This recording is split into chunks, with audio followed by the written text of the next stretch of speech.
तो ये सवाल जो है ये क्रोटोव का सवाल है और इस सवाल को हम आज करेंगे। This is question number 3.3।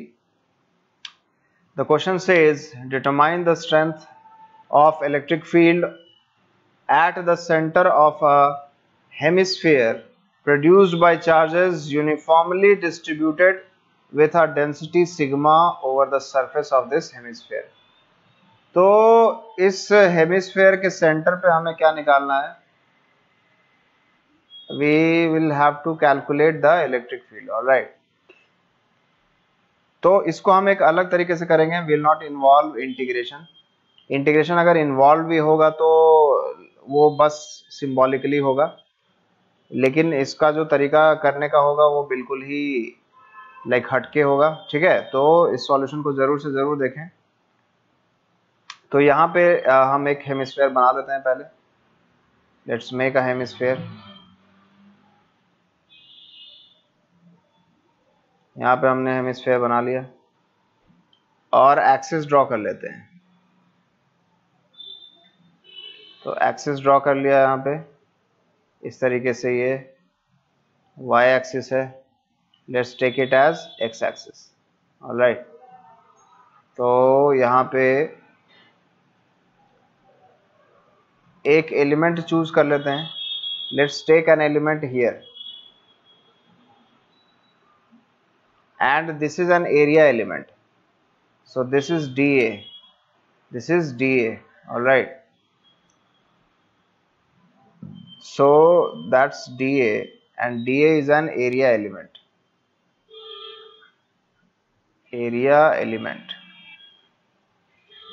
alright।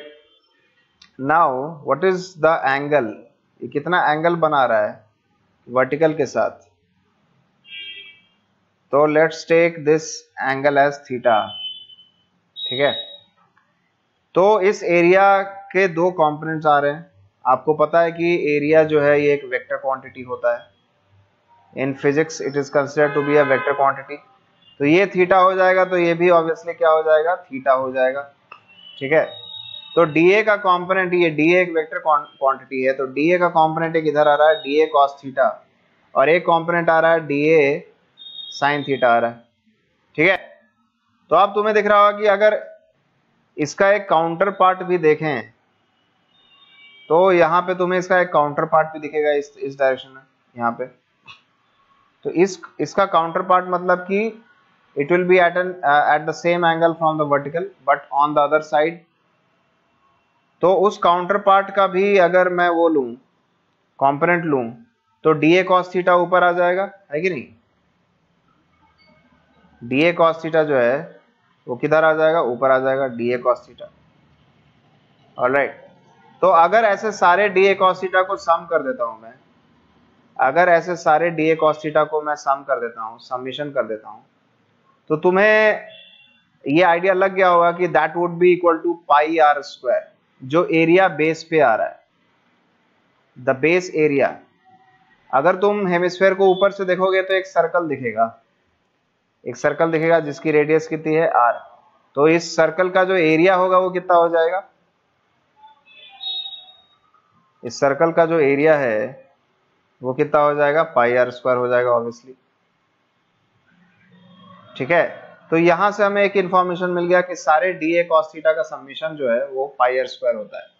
Summation एक तरीके का इंटीग्रेशन है। ये स्मॉल एलिमेंट है तो बेसिकली हम ये भी बोल सकते हैं,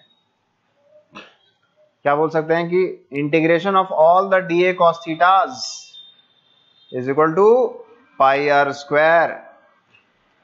ये टॉप व्यू देखोगे, टॉप व्यू देखोगे तो तुम्हें पता चल जाएगा, आइडिया निकल के आ जाएगा तुम्हें, ठीक है, कि जो बेस एरिया है which is of circular shape उसके एरिया के बराबर होगा, क्योंकि तुमने सारे dA cos थीटा को जो हॉरिजॉन्टल एरियाज हैं उनको जोड़ दिया है, तो सब मिला के क्या दे देंगे तुम्हें?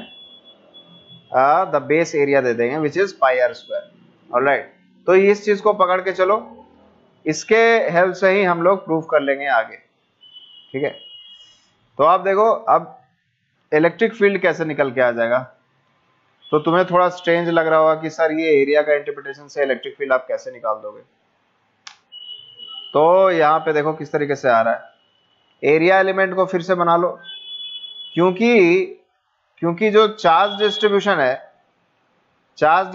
है वो क्या है, किस पे डिपेंड कर रहा है, वो सिग्मा एरिया पे डिपेंड कर रहा है ना। Sigma is the charge distribution which is charge per unit area, which is charge per unit what area. ठीक है, तो अगर यहाँ पे चार्ज होगा तो उसकी वैल्यू कितनी होगी, उस स्मॉल एरिया एलिमेंट पे sigma into D A charge होगा, है कि नहीं। और उस सिग्मा इंटू डी ए के कारण सेंटर पे इलेक्ट्रिक फील्ड कितना आएगा, सेंटर पे ही पूछ रखा है, तो ये थीटा है, तो ये कितना हो जाएगा स्टूडेंट्स, ये थीटा हो जाएगा। ठीक है, तो इलेक्ट्रिक फील्ड का जो बेसिक फॉर्मूला होता है वो कितना होता है, k sigma d A by r square. ठीक है, तो ये electric field, this will be a D, है ना, the small electric field produced by this small element, area element, charge element, however you want to say it. So this is the electric field. अब देखो इसका एक counter part इधर भी है, जो मैंने पहले ऑलरेडी बता चुका हूं मैं, इसका एक काउंटर पार्ट यहाँ पे भी है ना। तो उसका इलेक्ट्रिक फील्ड बिल्कुल इस तरीके से आ रहा होगा, उसका इलेक्ट्रिक फील्ड बिल्कुल इस तरीके से आ रहा होगा। तो तुम्हें दिख रहा है कि यहाँ पे जो है इसका जो हॉरिजॉन्टल कंपोनेंट है वो क्या हो रहा है, कट रहा है, और वर्टिकल कंपोनेंट क्या हो रहा है, जुड़ रहा है। वर्टिकल कंपोनेंट क्या हो रहा है, जुड़ रहा है। ठीक है, तो वर्टिकल कंपोनेंट है कितना, D cos theta, vertical component कितना है, डी कॉस थीटा। ठीक है, वर्टिकल कंपोनेंट है आपका डी कॉस थीटा। तो डाल दो सारा कुछ, यहाँ पे डी की वैल्यू आपके पास आई गई, k sigma d A by r square into cos theta. Alright, तो सारे ऐसे डी कॉस थीटा का तुमको ऐड करना है, समीशन करना है, क्योंकि हर एलिमेंट जो है वो क्या करेगा, इस तरीके से वो डी कॉस थीटा कॉन्ट्रीब्यूट करेगा इलेक्ट्रिक फील्ड में, है ना। और ये देखो एक रिंग के शेप का होगा, डी कॉस थीटा इस तरीके से सिमेट्रिकल होगा, है ना, कॉस थीटा एक्सिस से। अगर रेडियस को इस तरीके से घुमा दो तो एक रिंग पे लाई करेंगे सारे उस थीटा वाले एलिमेंट, फिर नेक्स्ट जो थीटा वाले एलिमेंट होंगे वो भी एक रिंग पे लाई करेंगे, फिर नेक्स्ट थीटा बढ़ाओगे वो भी एक रिंग पे लाई करेंगे।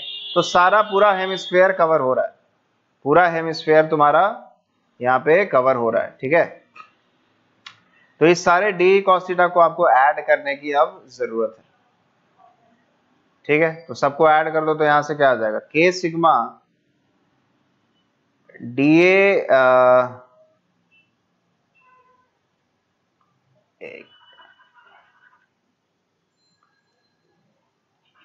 के सिग्मा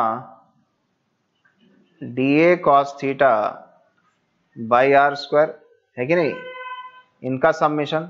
अब इसमें देखो क्या क्या कांस्टेंट है, जो भी कांस्टेंट है उसको बाहर निकाल लो, तो के सिग्मा बाई आर स्क्वायर इसको बाहर निकाल लो, और इंटीग्रेशन किसका हो जाएगा, डी ए कॉस थीटा का इंटीग्रेशन हो जाएगा, है कि नहीं, डी ए कॉस थीटा का इंटीग्रेशन हो जाएगा। अब देखो तुम्हें मैंने ऑलरेडी पहले in the first go I have told you that d a cos theta was equal to pi r square. ठीक है, वो एरिया का इंटरप्रिटेशन तुम इसको प्रोजेक्टेड एरिया से भी समझ सकते हो, जो तुम फ्लूइड्स में पढ़ते हो और जो तुम इलेक्ट्रोस्टैटिक प्रेशर में निकालते हो, या जो तुम एक्सेसिव प्रेशर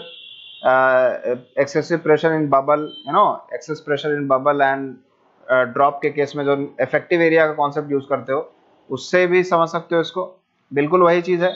तो डी ए कॉस थीटा का समेशन क्या है students, k sigma by r square into क्या है ये, पाई आर स्क्वायर।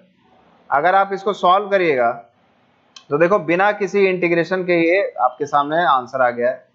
तो देखो k को क्या लिख सकते हो, 1/4 पाई एप्सिलॉन नॉट लिख सकते हो, बाई आर स्क्वायर है, इंटू क्या है ऊपर, sigma into pi r square है। ठीक है, तो यहां से आप क्या करिएगा, यहां से आप आर स्क्वायर और आर स्क्वायर को कट कर लीजिएगा, पाई पाई चला जाएगा, तो कितना इलेक्ट्रिक फील्ड आ जाएगा टोटल सम होके, सिग्मा अपॉन 4 एप्सिलॉन नॉट।